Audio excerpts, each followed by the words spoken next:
We found that camo is just this ubiquitous, iconic expression that everyone understands. It's something you don't have to explain. You see it in fashion, you see it on products, and you basically see it everywhere.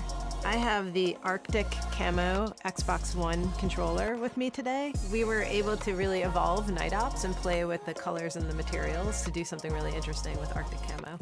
Looking at this camo, it's inspired by woodland camo, which is really recognizable to people. It's very iconic. We've kind of spun it in a really interesting way. We're using a clear translucent resin, which is letting you see the insides. We're actually using that resin as one of the camo shapes and then floating the other camo shapes in colored ink on top of it. It was really awesome to be able to use a translucent clear plastic as a base for this controller because we're actually taking the idea of camouflage and making the inside of the controller part of the camouflage. That was sort of our design twist on the Arctic Camo.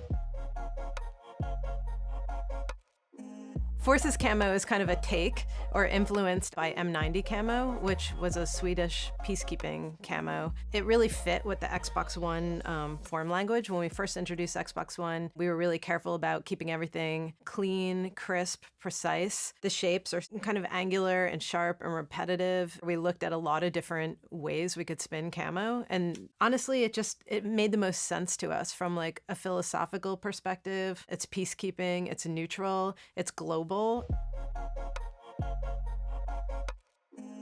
I would call this a woodland-inspired camo. This camo is very recognizable, and what's cool about it is that we can do the traditional colorways that you would see, like the kind of army green and blues, but then we can also put a different spin on things like the gold hits. And since this camo is used in fashion so much, it's still very recognizable and understood as a camo. If we were to do the same thing with the Forces camo, it would be a little more difficult to recognize as a camo. It starts kind of turning into colored shapes. It's really rooted in its traditional colors, where we have a lot more flexibility with this.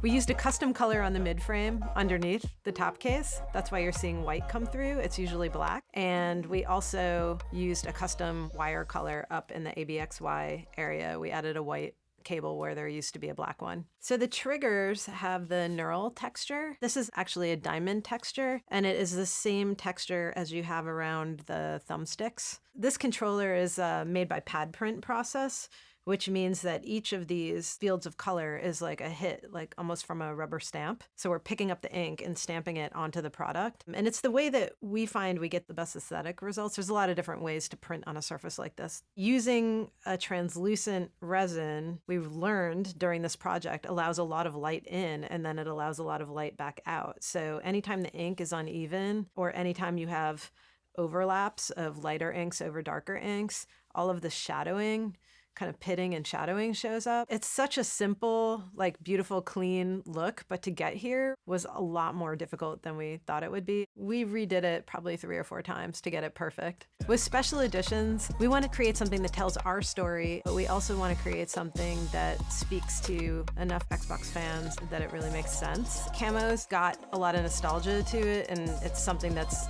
very easily understood. And then the flip side, it's just really relevant to gaming. We have a lot of first-person shooter games, a lot of military-style games. I hope people see it and just think it's as badass as I do.